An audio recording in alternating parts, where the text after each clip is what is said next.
And welcome to QI for another incongruous ingathering of eye-related information, including income tax, inflation and imperial Rome. Let's have a look at tonight's four eyes. The eye-catching Sandy Toksvig. The eye-watering Al Murray. The Irish Dara O'Brien. And it's Alan Davis.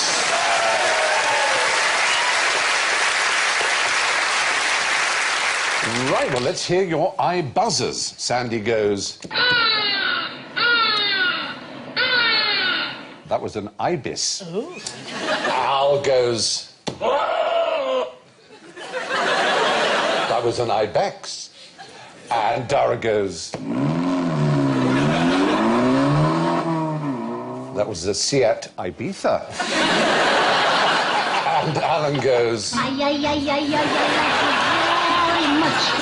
I think you're great. And don't forget, if you spot a question to which you think nobody knows the answer, you can always play your ignoramus joker, like so. Nobody knows. That's right, there may be a question to which the answer is nobody knows. So describe, if you can, in detail, the world's most exotic tax inspectors. Not the ones who brought me into Balham once to... Were you once given a right going over? We were given a right going over, yeah. Were you? I'd taken tax advice from Harry Hill, so it was my own fault. He used to be a doctor, so I thought he knew what he was talking about. I once spent 3 days with the tax inspector, going through, honestly, every single decimal point of everything, and after 3 days, he didn't find anything, and he said to me, "To be honest, Miss Toksvig, I just wanted to meet you." Wow! I know, I wanted to... Was either of them exotic? Did they have a flowery tie or anything about them? Is it going to be one of those tax haven-y things? No, it's not a tax haven-y thing. We're in the Middle East, we're in an Islamic country, where people will be very embarrassed by a certain type of person, a transgender person. Oh. And in Pakistan, they have a squadron of transgender tax collectors who come basically to embarrass people into paying. They go, hiya! Well, yeah, all right.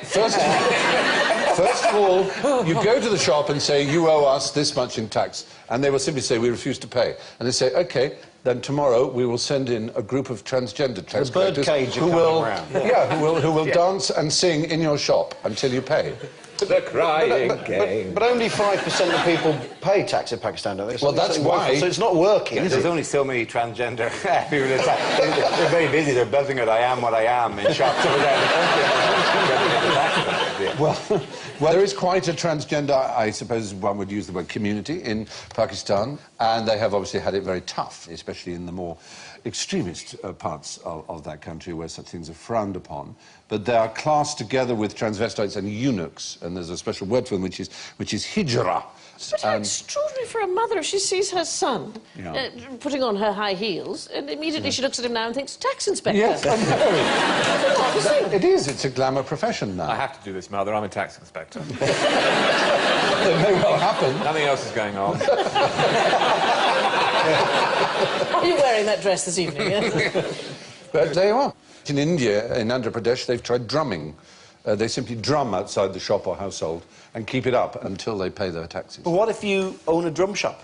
That would be, obviously... That would be a fatal flaw, wouldn't it? It would, but that's going to be a very low percentage.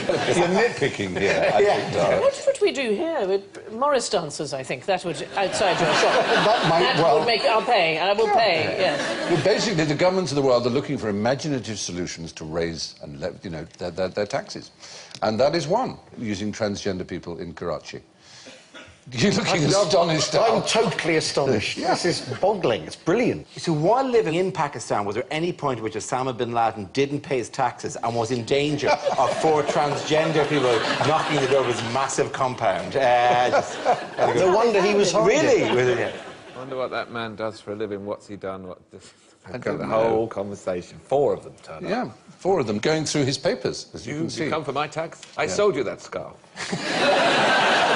I think that's a counterfeit designer bag that she's wearing as well. I suspect it isn't real.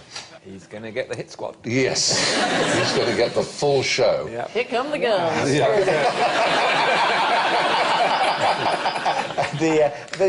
We are the hit squad. We are the hit squad, and the first hit will be shares, I believe.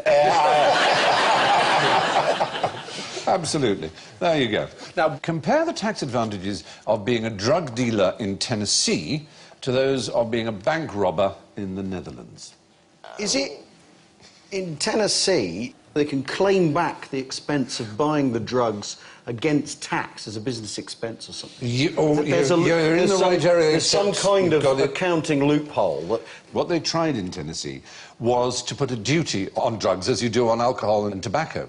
And so all these criminals who were found as drug dealers not only went to prison, but they had to pay this tax on the drugs. Duty. Yes, but then constitutionally it was discovered to be basically against the American... It counted as double jeopardy because they were getting punished twice for the same crime.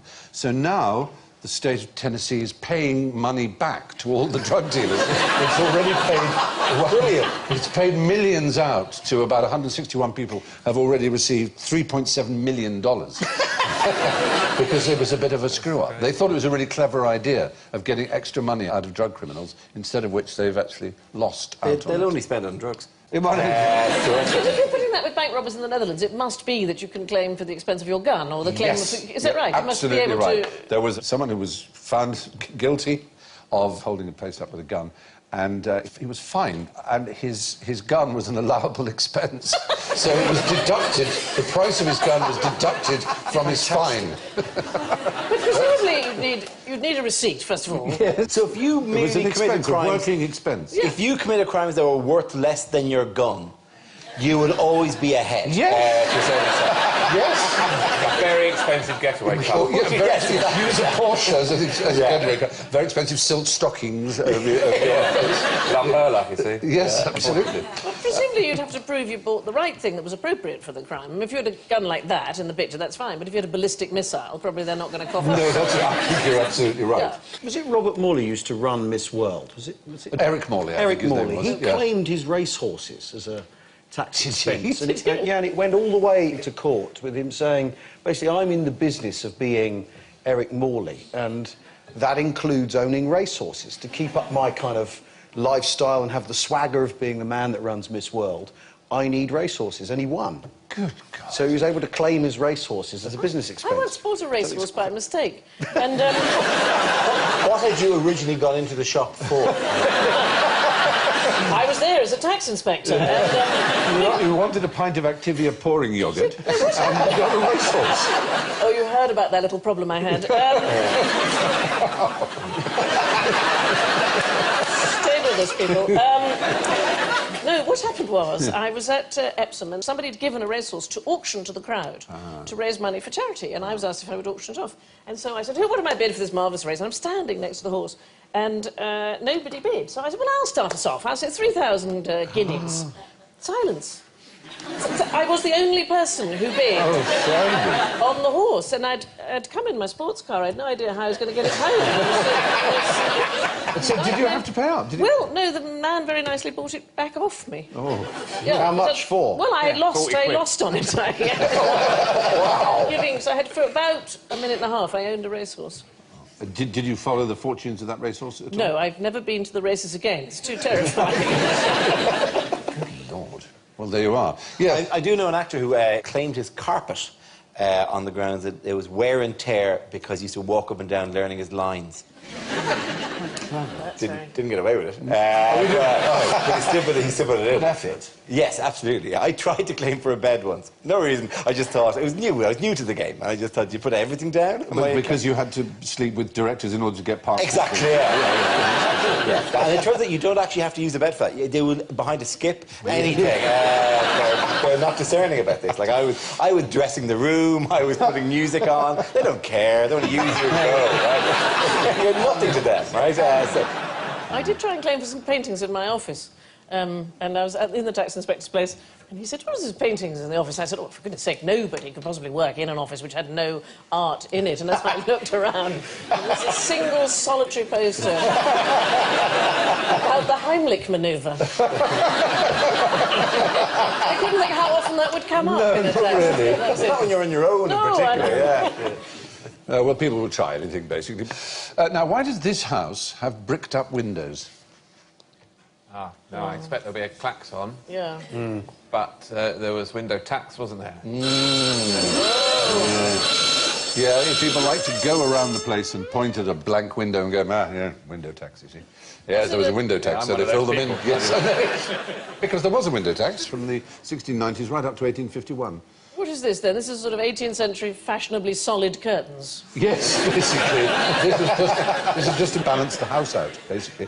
There were a lot of bricked-in ones, but this is an example of where it was just used to make it look slightly more symmetrical. It looks more slightly like they had a child they didn't love, and they bricked them into a part of the house. I think if you look at the brickwork, I think there was an extension somewhere, and anyway. That doesn't excuse the fact that Granny has been living in that slim portion of the house, and they just slide pizzas under the door and out the sheet.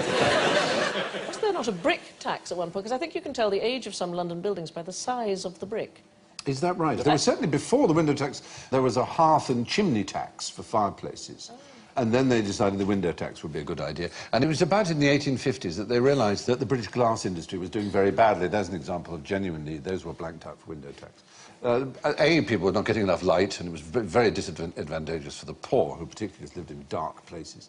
And also the British glass industry was getting really depressed. But on the other hand, the candle makers were raking candle makers were raking it in, there is that. Yeah. But is it or isn't it where daylight robbery comes from, this idea of that you've taken away the windows and the window tax was daylight robbery? I'm not sure. No, I don't think it is. No, I think it's quite simply is that you just take something in place. It's just shameless robbery, daylight robbery. I don't. That house would make a very good Advents calendar. Yes, it would. Yeah, imagine that huge chocolate behind it. Yeah. Scare the life out of the children. But surely somebody has rung the doorbell in this house and go, by the way, they've repealed the window tax. Yes. But other countries have chosen other strange taxes. What do you think in Amsterdam? What do you think they taxed? Oh, there's a narrowness of the, isn't there? The width of the building, They tax the width of a house in Amsterdam. Hence, you get those extraordinary Dutch, very, very narrow houses. And all of them have that, like a gable extended... for a pulley system. A pulley system. Outside, so everything got lifted up because the doors were too narrow to bring exactly. In. But it results in rather beautiful architecture, don't you think? Nobody agrees with me. Everyone thinks that's a hideous sight. I think it's lovely. I think they just look very narrow. Well, yes. I mean, they're nice buildings. Could be a bit wider. Could be wider. It's the sort of building that I think, just imagine if you'd forgotten something on the top floor. That's true. And you'd gone to what you wouldn't. You couldn't. You'd buy another, wouldn't it? Whatever it was, you'd buy another. It's nice to have the stairs up, maybe in a spiral, but there should be a pole down. Yeah, much better. Have you ever been down a fireman's pole? No, I haven't. You really tried to keep a straight face. I meant it in the most serious way. Look, that raises another question. Why don't firemen live in bungalows? Why the pole? Yes. Why not be on the same level as the fire truck? Because you've got to jump into your boots, haven't you? You've got the boots. No, you know you don't. You can just put them on. Oh, you can just put the boots on. Pull the boots on. You're thinking it's Wallace and Gromit you're thinking of. It's as if going to a fire isn't enough of an adventure, isn't it? Yes, it's not exciting enough. It's quite scary. I visited a fire station in Indiana, and they said, "Go on, jump." And there's a pole, and I suddenly realised I don't want to do this. I eventually did it, and it's horribly squeaky as well, which it's like nails on a blackboard. Is it like a slide that's warm? It should have been oiled. I feel. Well, Oil's flammable. They can't turn up at a fire covered in oil.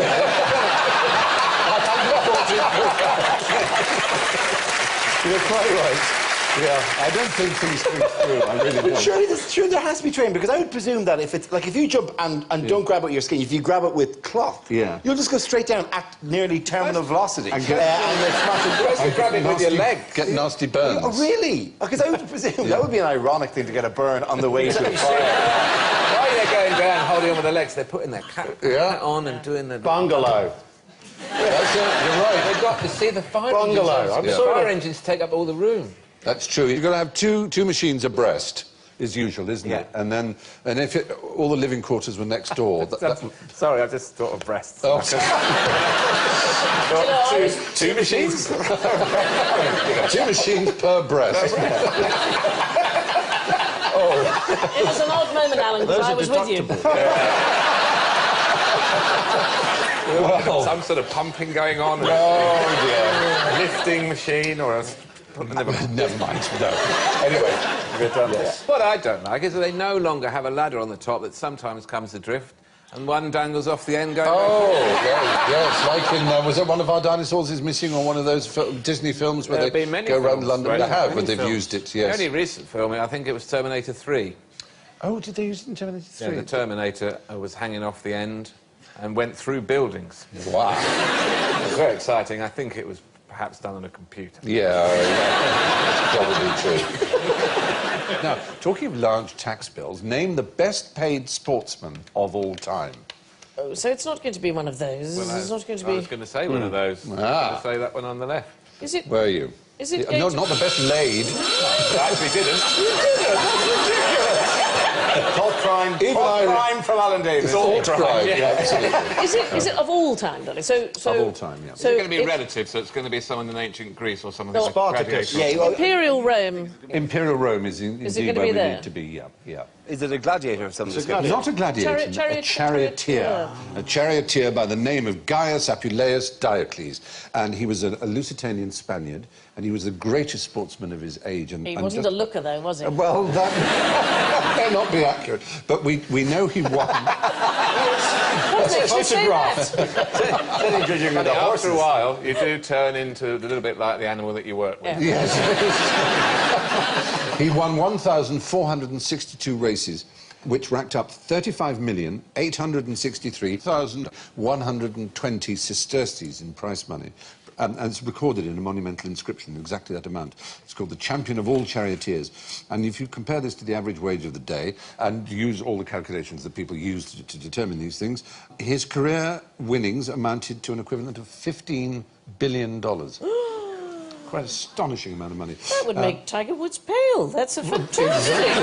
Tiger Woods was the first to earn $1 billion, so he's certainly the best paid of our time, but not of all time. Which was rhyming slang? For... You know, queer. Oh! I think we've got enough words. We've got iron and ginger. Although it'd be funny if we let on.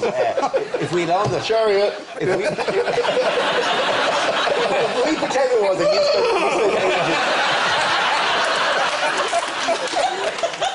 Ben-Hur. Yes, Ben-Hur. Ben-Hur. Well, Ben-Hur would suit, I think. But if you then try to reclaim it, if you try to empower yourself by using a word that we just invented, it was never actually slang at all, and you're going, well, yes, I am a charioteer, and I'm none of you can say it. None of you can say it. Our word. We've got it back for ourselves. I'm a charioteer of fire. Down the pole. Hey! We claimed that in under a minute. It was pretty good, wasn't it? Well, anyway, this was in 146 AD that he retired as the richest sportsman. And they had 4 horses, and there were up to 12 teams, and they would go round a lap, like Ben-Hur there. And the skill was the cornering. It was incredibly difficult. Well, and he won, as I say, nearly 1,500 races doing it. Because Nero used to race in chariot races, and he always won everything. Yeah. But what used to happen, there's one occasion apparently when he fell out of the chariot, and everybody stopped and pretended that their horse had got something wrong with them. Having a look, is he back in, is he back in? And then he got back in and he won. Yeah. Is it true or is it a myth that people were killed in the filming? And the original Ben-Hur, the silent one, I think people were killed in that, in the previous version. And that... in the silent one, they're Yeah, going but you at couldn't hear phenomenal them. speed. Yes, they were going very, very fast. And nobody minded in those days. No, you couldn't hear a thing. No, quite. Do you know the connection between Ben-Hur and Billy the Kid? Well, do you know who wrote Ben-Hur, the novel? I feel like I did know it, and I don't. But he's a man called Wallace, and he was the governor of New Mexico. And he was the one who signed Billy the Kid's death warrant. So That's fabulous trivia. Isn't it? Yeah, well done, you. I think Why, you should get an thank extra you. point for that. Staying in that period of time for a moment, please fill me in on this little piece of information. Who had to return to their birthplace for the census? This is going to be one of those things where we say Joseph and Mary, and it isn't Joseph and Mary because that isn't what you It isn't that at all, because that we don't... Woods. Is it? It's not clever. Always been one step behind. The story is given in one of the Gospels, Luke, where it says that Caesar Augustus, if you remember, in those days issued a decree that a census should be taken of the entire Roman world. And we know this is just simply poppycock. The dates are all over the place, isn't it? And, you know, there was never a census of the entire Roman world. And there is also absolutely no truth in the fact that you had to return to the place of your birth in order to complete a census, if there were a census. There is only one reason why Luke would want you to think that Mary and Joseph went to Bethlehem to give birth. To fulfil the prophecy. To fulfil the prophecy is the point. Is that in the Old Testament it says the Messiah will be born from the stem of Jesse. And that means... what is the stem of Jesse? Do you know what... There's so many answers, I don't even know where to begin. What time is this broadcast? King David, in the Bible, was David, son of Jesse. And in the various prophecies, they say the Messiah will be born in Bethlehem from the stem of Jesse, i.e. from the family. But it's all about Joseph. And Mary, supposedly, is a virgin. So the stem of Jesse's got nothing to do with it. I know the whole thing doesn't make sense. What? Are you obviously not. I know, Joe's let me for a minute. I spent a lot of time on this as a kid. And don't tell me now. Don't let the scales fall from my eyes now. It doesn't make any sense anyway. If you were going to count people, I mean, say we had the census here, I'd have to go back to Copenhagen. That would just be ridiculous. Exactly, that's the point. He's only put in there in order to get him to be born in Bethlehem. And Luke is the one of all the Gospel writers who's most determined to fit in all the prophecies. And it wasn't laterally, and like a kind of a Bethlehem tourist board type thing where they said, is there any chance you could place this story here? we got the guys with the relics ready to go. The minute you shifted to us, like we can, like, you know, like Santa Claus Lapland versus Santa Claus North Pole. Yes. Right? This is probably exactly an excellent parallel to draw between the two things. But Lapland have just decided that's where Santa lives. And, of course, the real St. Nicholas came from Turkey. Of course. And lived in the North Pole. The things we've really been cheated on are the really interesting books that should have been in the Bible. As you probably know, the Bible was assembled over a long period of time, well after the birth of Christ. Well, it's about 300 years later they got together. There were the constant conferences going on, deciding on which bits of scripture they should include in an official Bible. And there are some absolutely wonderful ones about the infancy of Christ, which I would like to share with you. And wouldn't this make you more interested in Jesus? This is one here. They're the infancy Gospels, which were rejected from the final cut of the Bible. Is this like an Easter egg, ironically, on a DVD? Mary dismounted from her beast and sat down with the child Jesus in her bosom. And there were with Joseph 3 boys and Mary a girl going on the journey along with them. And lo, suddenly there came forth from the cave many dragons. And when the children saw them, they cried out in great terror. Then Jesus went down from the bosom of his mother and stood on his feet before the dragons, and they adored Jesus and thereafter retired. Oh, that's fantastic. Isn't that great? No, wouldn't you have paid more attention in Sunday school if there had been more of those? And you're reading that to us in your Harry Potter voice as well. I'm sorry, that just goes with the territory. The Bible meets Puff the Magic Dragon. Yes. Fantastic. That is typical. Oh, that lizard. Oh, that's a dragon. That's a dragon. Right? Yes. Now, what did the 2001 census reveal to be the 4th largest religion in Britain? Oh, this is going to go off. I'm going to say Jedi. No, the 4th largest number of people put Jedi as their religion, but they were not counted as a religion. Those who put Jedi were put in the box no religion. They were ruled out for being silly, weren't they? Well, basically ruled out for being silly. The 4th biggest religion is in fact in Wait, so Britain. Christian's got to be top one still, Muslim second, Sikh, Hindu? Yes, 4th is Sikhs. There were 14 Scots who put Sith. Do you know what when they released a press release about this? It's like something like 37,000 or something. Yes, it was huge, more than that, 390,000. They released the actual official census form said, what was the number again? Sorry? 390,000. 390,000 was released as 390,000 Jedi there are. I'm reminded of an injustice that we did to you last series, Dara. Do you remember, we did this thing about a louse that goes into the tongue of fish. Yes, I remember that. It was quite revolting. It was revolting. It goes into the tongue of the fish, it eats the fish's tongue and sort of becomes the fish's tongue and lives inside them. And you said, but surely fish don't have tongues. And I brushed you off. And I'm sure a friendly way. I said, silly. No, you stood over me, I remember, vividly with a cane, and you beat me. You beat me down. You said, your impertinence! You're here at my mercy! It turns out the fish don't have tongues. Yes. You're right, so we're going to give you some points for that. Oh, nice. Thank you very much. They have things that look like tongues in the place that a tongue would be, but they aren't muscles and they don't have taste buds. They're called bassihylas. And they're quite a common dish in Newfoundland, is cod's bassihyla. Sorry, is he going to get points for something and we weren't even there? Yeah. Well, we just I know loads of stuff I haven't said.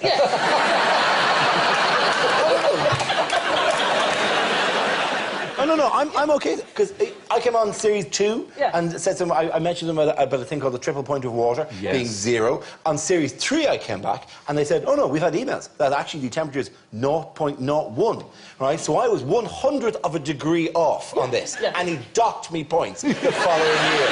So the fact I'll happily take them, I'll take them. Yeah, exactly. What goes around comes around. Doesn't it? So you got points now. Don't feel bad. You may get points next 2 years' time. Thanks, Someday when you least expect it, you sit in coffee, Stephen will appear and go, some points. It isn't actually a tongue, and it doesn't have taste buds, as I say. But what's it actually for?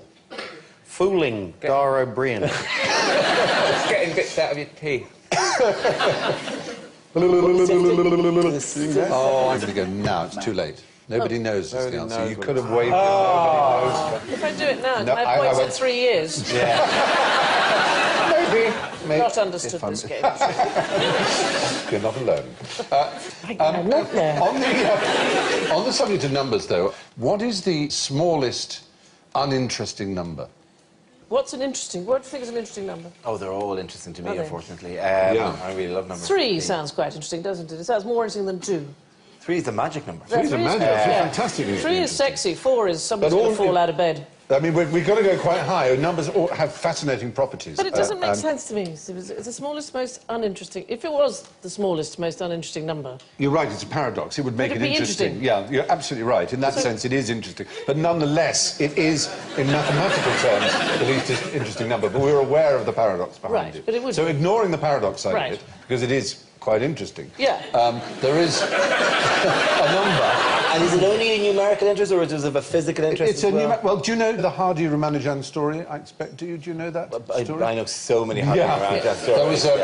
There was a very, very great mathematician, probably one of the 3 greatest mathematicians who ever lived, called Ramanujan, who was an entirely self-taught Indian from Tamil Nadu, a really remarkable man.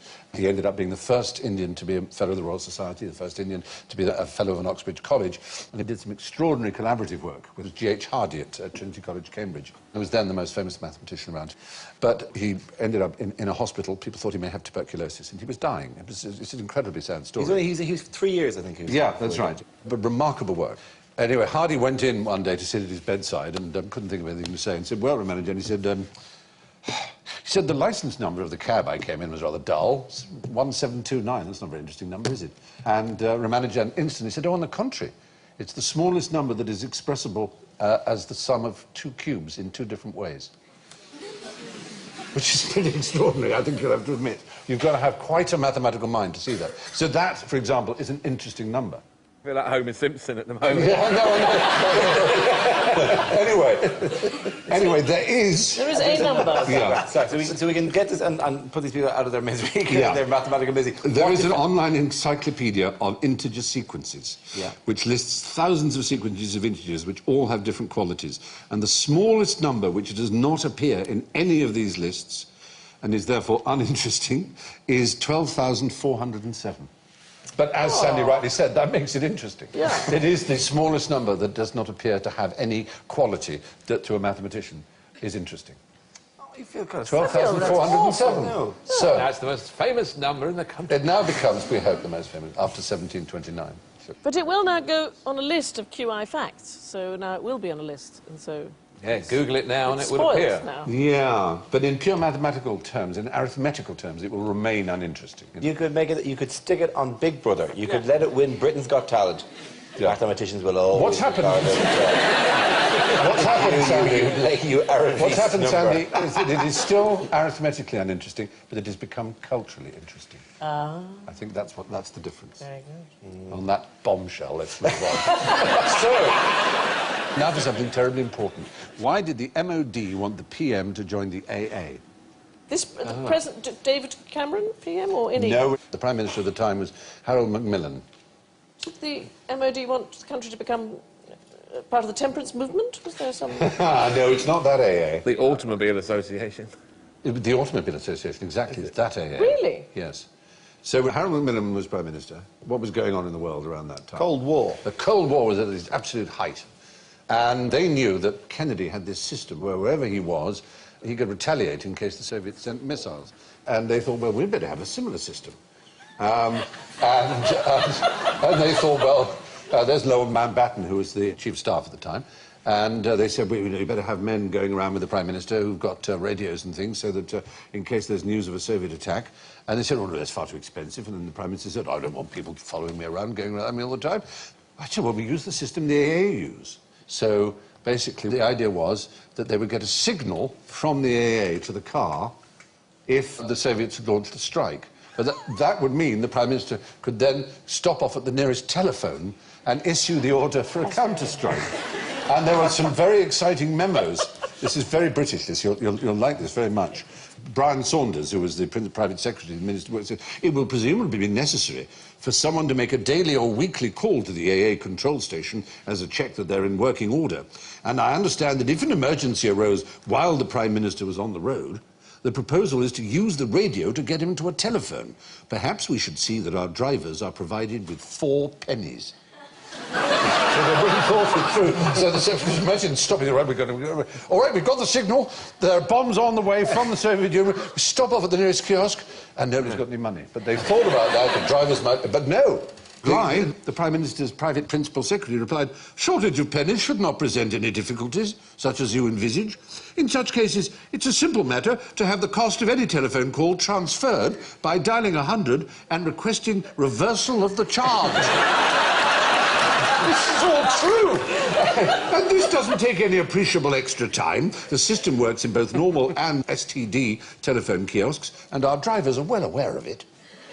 So we were safe all the time. The Prime Minister would have got a message, said, look, there's a red kiosk, would have stopped, got in and called up the operator and said, I want to call the Ministry of Defence armed bunker, and could you reverse the charge? It's the Prime Minister here. Oh, yes, get off the line. Doesn't he look marvellous, the did it not used to be, or have I misremembered this, that they used to, yes, they used to salute if you remember as you drove That's past? Right, they used to salute. We should have that back again, that'd be marvellous. We're veering off the road. But they had our security at heart because Bly considered buying full membership of the RAC as well, just in case. So they were really lashed out. But they discovered after the Cuban Missile Crisis that they didn't have any protocols in place for firing our nuclear weapons, which is how they've ended up with this thing where the Prime Minister, when you become Prime Minister, you sit down and write a letter to the Trident captains that's then sent to the submarine. And when the captain gets the letter, he burns the old letter that's in the submarine safe and replaces it with a new one. Really? Yeah, and apparently when you become Prime Minister, you're sat down and you're told there are 4 possible options of what you can tell the captain. One is to nuke Moscow, the other one's to surrender, the other one's to go to America and hand yourself over, and the other one's to go to Sydney. And no one knows what they write in the letters, and the letters are then destroyed when the government changes hands. And hang on, and the decision is made years when they arrive in, they write the letter. Yeah, they could change their minds. They could write another one and send another one. But hang on, surely they should change their mind as the situation unfolds. Well, it's to do with the Today programme as well. They come up at 6 o'clock in the morning, and if the GMT, and if the Today programme's not on long wave, they assume the worst and open the safe. Oh, so would I. Good Lord, absolutely. John Humphreys wasn't there. What would you do? I hope they remember when it's a Sunday, there is no Today programme on Sunday. I I'm sure they've thought about that.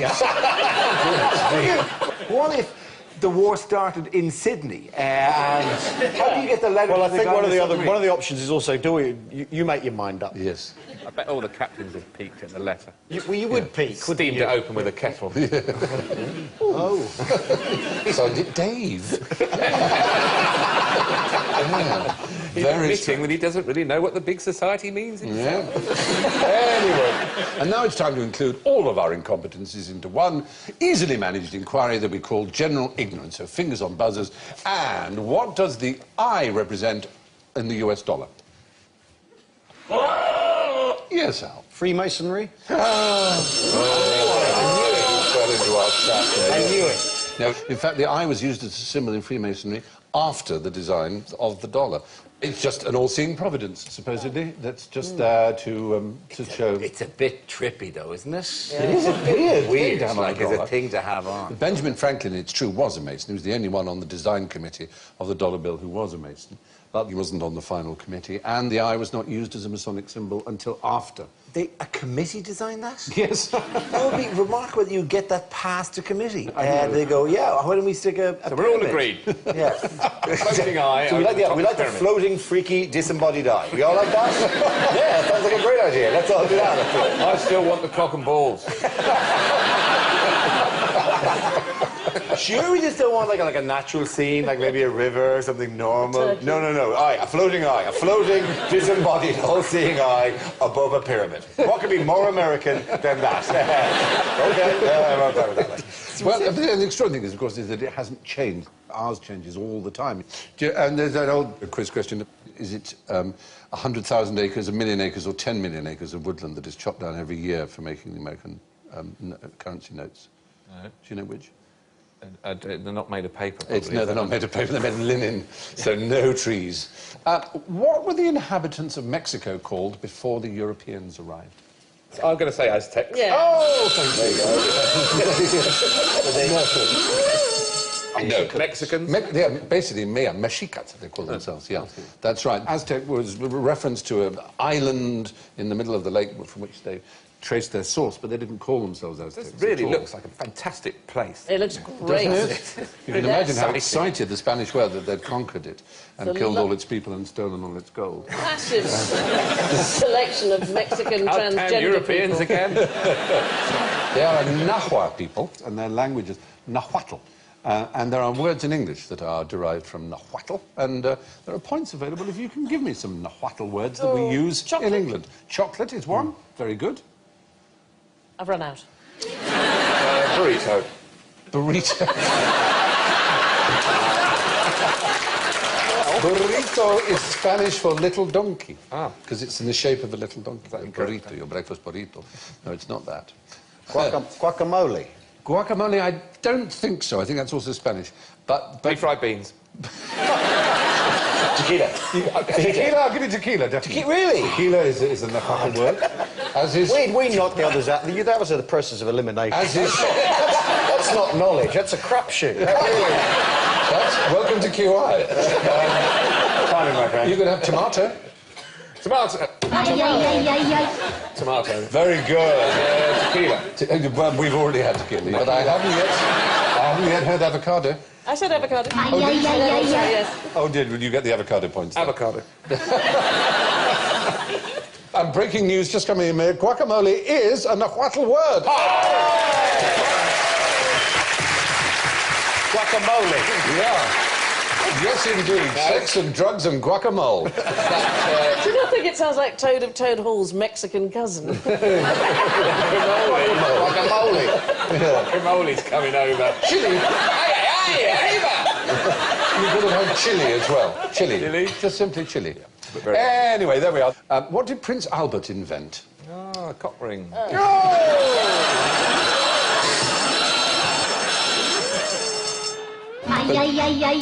The comb over. There was bizarrely, there was something he actually did invent, which is not quite as intimate as the item of piercing jewellery that you referred to. A cutlass. No. He and Victoria married they were very young, they were 20 years old, and she was very nervous, and she wrote a diary, as you may know, and it was quite an intimate diary, and she described the wedding night, the actual events, not the full physical details, but she described the experience as both gratifying and bewildering. Isn't that rather wonderful? We've all been there. So anyway, they enjoyed enough to have 9 children, and what he invented was a device that allowed them to lock the bedroom door from the bed, to give them marital privacy. Isn't that rather splendid? Oh. Yeah. Dude. Yeah. Excuse me while I just... Yeah.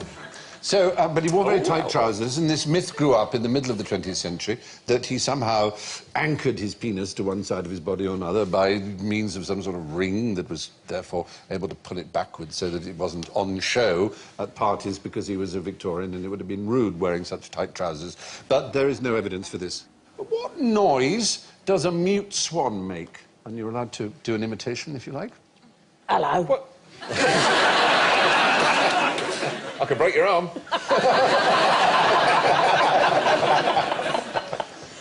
Does that, doesn't it? Was that? Oh, dear. No, well, you'd think being called a mute swan, but I'm afraid again you've fallen into our trap. They sort of hoot, don't they, like a goose? Well, they did the whole range of noises that swans make, which is hissing, snorting, grunting, and indeed honking. They do all those noises. They are incredibly But they noisy. just do it more quietly than other species of swan, and therefore they were called the mute swan. They actually make a very loud noise when they fly. They are the heaviest bird that flies in all nature. They're rubbish landers, though. They are. They are not really rubbish at They've landing. got the They comical come in side. and their feet are going like this. And, that's my swan impersonation landing on the Thames. Very good. Which brings us nicely and neatly to the swan song of the scores. And what remarkable reading they make too, ladies and gentlemen. In first place, with a majestic +11, Sandy Toksvig! And in a very creditable second place, with +6, Dara O'Brien.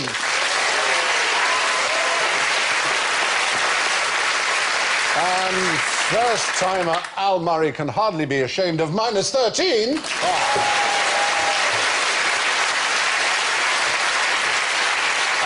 And Alan is all too used to bringing up the rear with -22.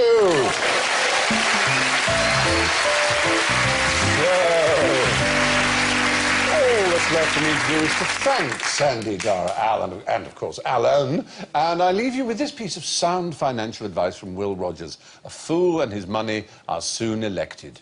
Good night.